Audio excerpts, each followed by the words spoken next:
Si vous recherchez un système domotique capable de contrôler et automatiser votre PlayStation 4, sachez que grâce à la polyvalence de Home Assistant, vous pourrez satisfaire votre besoin. Dans cette vidéo, en plus d'intégrer votre console de jeu sous forme de Media Player, nous mettrons bien sûr à jour Google Assistant afin de pouvoir allumer et éteindre votre PlayStation à l'aide de commandes vocales. Et pour finir, nous initialiserons 3 capteurs qui vous renseigneront sur les statistiques d'utilisation de votre PS4, pour par exemple surveiller sur une durée définie le temps que vous ou les membres de votre famille auront passé manette en main. Bon game.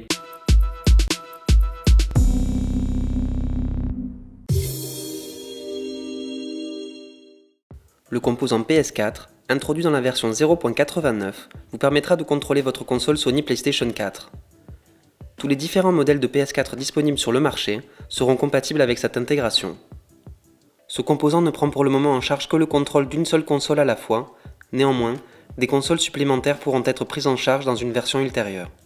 Pour mener à bien cette intégration, vous aurez besoin d'un appareil Android ou iOS et d'installer l'application PS4 Second Screen sur votre appareil mobile. Je vais vous montrer la marche à suivre depuis mon smartphone.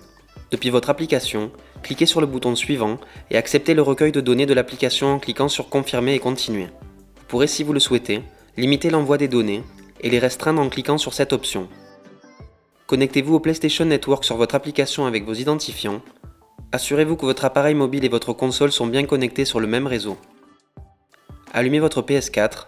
Depuis le menu principal, rendez-vous sur la barre d'options et sélectionnez Paramètres.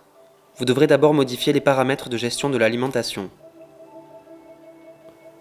Sélectionnez Définir les fonctionnalités disponibles en mode repos, puis cochez les options suivantes. Rendez-vous ensuite sur les paramètres de connexion de l'application mobile et sélectionnez Ajouter un périphérique. S'affichera alors sur votre écran un code à 8 chiffres que vous devrez saisir sur l'application mobile. Depuis l'application Second Screen, actualisez les appareils en cliquant sur l'icône de menu dans le coin supérieur droit, puis sélectionnez votre console PS4, et pour valider la connexion, saisissez le numéro affiché sur l'écran de la console. Cliquez maintenant sur l'option Second Screen, et assurez-vous de pouvoir contrôler votre PlayStation 4 normalement avec les options fournies depuis l'application mobile.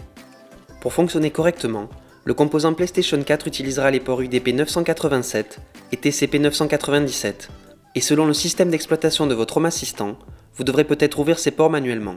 Attention quand vous ouvrirez vos ports à ne pas exécuter Home Assistant en tant que root ou avec les privilèges root sudo, cela créerait un risque de sécurité pour votre système hôte. Il existe pour ce faire différentes méthodes qui dépendront de votre système d'exploitation exécutant Home Assistant.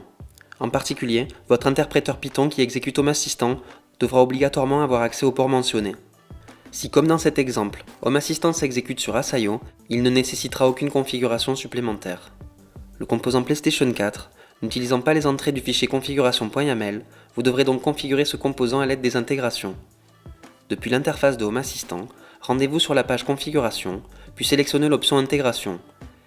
Cliquez sur le nouveau bouton plus dans le coin inférieur droit, puis cherchez et sélectionnez PlayStation 4. Pour générer les informations d'identification de l'utilisateur, vous devrez d'abord cliquer sur Submit et ensuite ouvrir votre application mobile Second Screen pour actualiser les périphériques. Le dispositif Home Assistant devrait être disponible, sélectionnez-le pour continuer. Sélectionnez depuis cette nouvelle carte le mode de configuration, vous aurez le choix entre Auto Discover et Manual Entry. Dans cet exemple, je vais laisser la config sur Auto et cliquer sur Submit. Depuis cette carte, vous devrez entrer les informations de votre PS4. Sélectionnez l'adresse IP découverte automatiquement et la région de votre console. Pour récupérer un nouveau code PIN, vous devrez à nouveau vous rendre dans les paramètres de connexion de l'application mobile sur votre PS4 et cliquer sur Ajouter un périphérique. Un nouveau code sera généré pour votre intégration que vous devrez saisir dans la cellule PIN. Cliquez sur Submit, choisissez une pièce pour votre PlayStation, puis validez en cliquant sur Finish. Parfait, votre PS4 fait maintenant partie de votre installation domotique. Nous allons maintenant ajouter une carte Media Control qui vous permettra d'allumer et d'éteindre votre console et qui affichera aussi la cover du jeu en cours de lecture. La page d'accueil étant bien chargée, je vais dans cet exemple créer une nouvelle vue. Activez la configuration de l'interface utilisateur et cliquez sur le bouton plus sur la ligne des vues. Nommez votre vue, définissez une icône et cliquez sur Enregistrer. Rendez-vous sur votre nouvelle vue et cliquez sur le bouton plus dans le coin inférieur droit, puis ajoutez la carte Media Control. Sélectionnez votre Media Player PlayStation 4, cliquez sur Enregistrer et quittez la configuration de l'interface. Vous pourrez, si vous le souhaitez, renommer votre Media Player comme dans cet exemple. Lorsque vous exécutez Home Assistant sur Docker, assurez-vous que le container de Home Assistant est détectable par la PS4 et que le conteneur Home Assistant utilise le pilote réseau host. Le service Send Command émulera les commandes disponibles pour l'application PS4 Second Screen et vous offrira donc moins d'options que la manette DualShock 4. Voici la liste complète des options émulées prises en charge.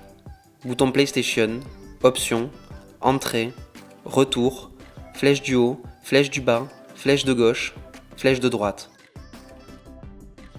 Si vous utilisez un jeu qui n'affiche pas de cover ou affiche une cover incorrecte, vous pourrez si vous le souhaitez apporter votre aide et poster le problème en suivant ce lien. Assurez-vous d'inclure votre pays ainsi que les valeurs exactes pour les attributs Media Title et Media Content ID. Dès que vous démarrerez un jeu, son nom et sa cover s'afficheront sur votre carte Media Control. Vous pourrez dès à présent éteindre votre PS4 en cliquant sur le bouton Power disponible avec cette carte et rallumer votre console en cliquant sur ce même bouton. Pour ajouter un interrupteur marche-arrêt sur votre page d'accueil, nous aurions pu inclure directement le Media Player sous forme de bouton, mais bien qu'il s'allume correctement, malheureusement il refuse de s'éteindre. Pour ajouter ce bouton, vous devrez donc créer un nouvel input boolean qui fera office d'interrupteur. Ouvrez votre fichier configuration.yaml et recherchez le composant input boolean. A la suite, collez ce code qui créera un interrupteur marche-arrêt pour votre console. Sélectionnez un ID name, une icône et un friendly name, puis cliquez sur l'icône de la disquette pour enregistrer. Ouvrez votre fichier script.yaml et collez ces deux scripts. Ils serviront à allumer et éteindre votre PS4 en utilisant les services Media Player Turn On et Turn Off. Pensez à modifier l'Entity ID du Media Player si le vôtre est différent, puis cliquez sur l'icône de sauvegarde. Ouvrez pour finir votre fichier automation.yaml et collez ces deux automatisations qui serviront à faire le lien entre votre input boolean et vos deux scripts. Vérifiez votre configuration et redémarrez Home Assistant.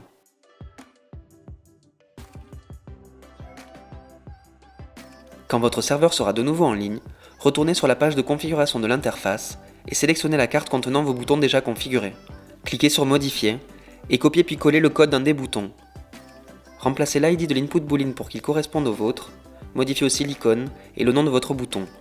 Cliquez sur Enregistrer, puis quittez la configuration de l'interface. Pour pouvoir contrôler vocalement votre input boolean, vous devrez, comme dans la démonstration suivante, mettre à jour vos appareils sur l'application mobile Google Home.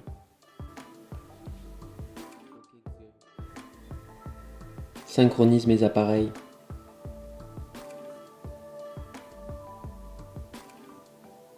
Compris, je synchronise les appareils pour Home Assistant.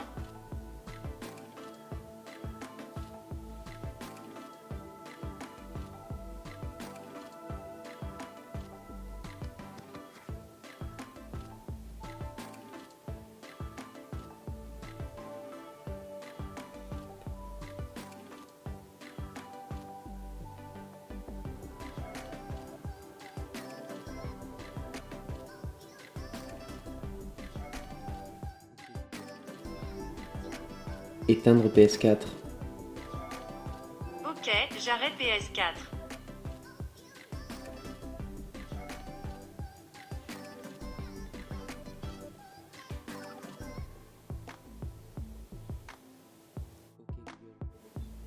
Allume PS4. Compris, j'allume PS4.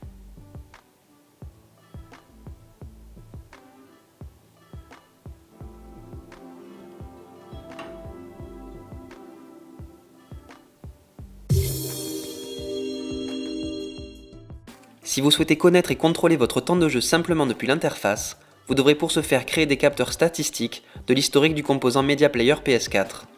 Ouvrez votre fichier configuration.yaml et recherchez le composant Sensor. Collez ce code, que vous pourrez bien sûr copier dans le descriptif. Le composant History Statistic Sensor vous fournira des statistiques rapides sur un ou plusieurs composants à l'aide des données de l'historique.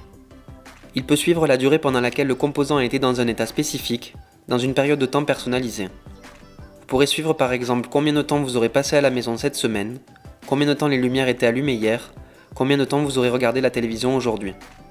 Les variables suivantes seront disponibles pour la configuration. Entity ID, l'entité que vous souhaitez surveiller. State, l'état que vous souhaitez surveiller. Name, le friendly name à afficher sur l'interface. Type, le type de capteur. Time, ratio ou count. Start, quand démarrer la mesure. End, quand arrêter la mesure. Duration, durée de la mesure. Le premier capteur vous renseignera sur le temps de jeu quotidien en surveillant que l'état du Media Player soit bien sur Playing. Le type devra être réglé sur time et les variables start et end devront correspondre à ce code. Le capteur suivant vous donnera votre temps de jeu hebdomadaire en utilisant les options suivantes. Et le dernier capteur vous informera sur la durée totale de votre temps de jeu. Sauvegardez vos réglages, vérifiez votre configuration et redémarrez Home Assistant. Votre serveur à nouveau en ligne, rendez-vous sur la vue PS4 et sélectionnez l'option Configurer l'interface utilisateur. Cliquez sur l'icône plus dans le coin inférieur droit et ajoutez une carte Entities. Sélectionnez vos 3 capteurs dans la liste déroulante et pour finir, validez votre carte en cliquant sur Enregistrer.